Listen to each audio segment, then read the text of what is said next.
You think you know them, and then they do something completely wild. Believe it or not, our moggies share 96% of their genes with a tiger, along with traits from every fantastic feline in the cat family.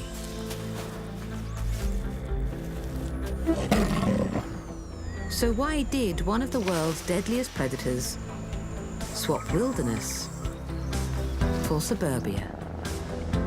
And how much of the wild is still left in them? This series explores cats like never before, tracing their epic journey from apex hunter to living room lounger. This time, we compare your moggie to wild cats. Come on! Getting closer than ever to their big, dangerous cousins. Lions can catch you unawares, which is often has happened, and I've, been hammered to the ground and I've got whiplash. We discover the incredible abilities that all cats share and that keep our tabbies wild at heart. Sometimes you think they're more like monkeys than cats. Cats have a story to tell, and it's wilder than you could ever imagine.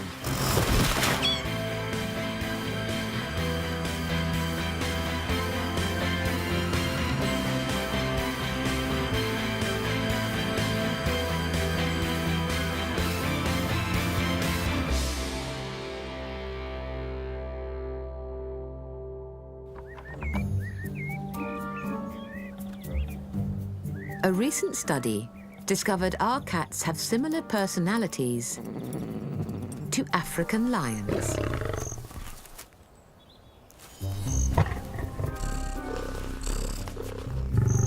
They have a surprising amount in common.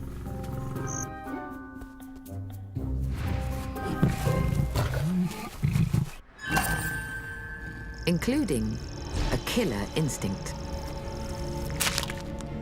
If they were bigger, your feline companion would probably try to eat you. Just like a lion. Or would they? If it is true, a man in South Africa is risking his life every day. When I started working with lions, I had the same idea as most people out there. Big, dangerous cat. Man-eater. You read the storybooks and you see movies and documentaries, and they're always portrayed to be these ferocious, crazy, killing machines. And then you get to meet your first lions and you go like, wait a minute, that's not what they're about at all.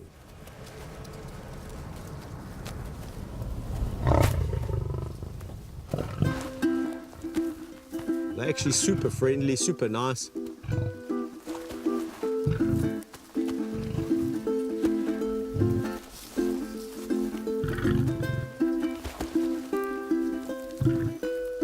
Yes, can they be aggressive? Of course they can. But that's not the first thing that comes to mind when I think about lions. I think about lions more as, socially dependent and loving and affectionate. Go, go, go, go, go. Kevin Richardson is known as the Lion Whisperer. He runs a sanctuary for rescued big cats. What's up, big boy?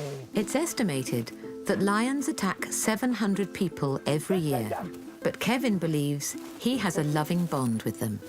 Most people will see me interact with a lion like this and say you're completely insane. Oh, whoa, whoa, whoa, whoa. After 2 decades working in lion conservation, Kevin thinks his feline communication skills have kept him safe. Lions are giving off communication all the time.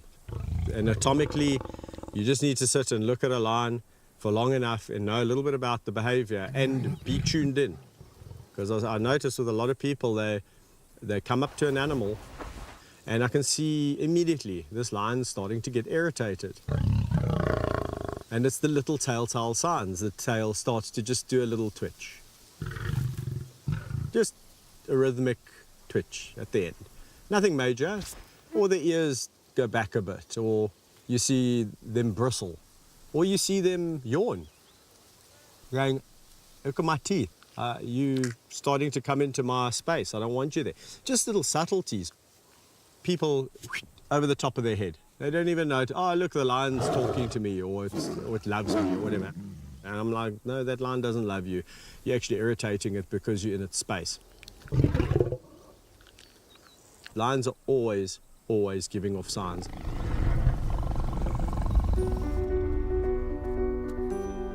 You might not realize it, but your cat also uses its body language to communicate, like a lion.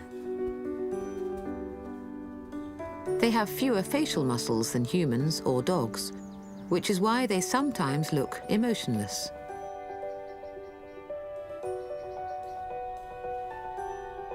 Posture